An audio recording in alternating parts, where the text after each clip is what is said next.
This is the most powerful heavy-lift helicopter in the world. Since its introduction in the 1960s, this model has been regarded as one of the most efficient heavy-lift helicopters.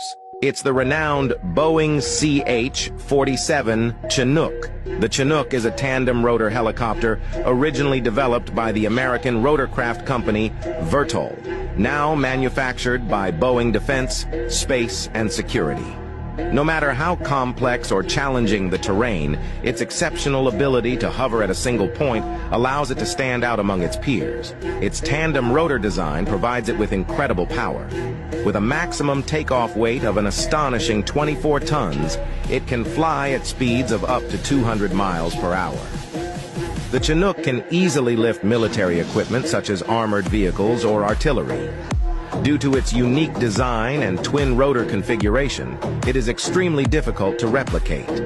Since it began production in 1961, no country outside the United States has been able to produce it. So, how much do you think this helicopter is worth?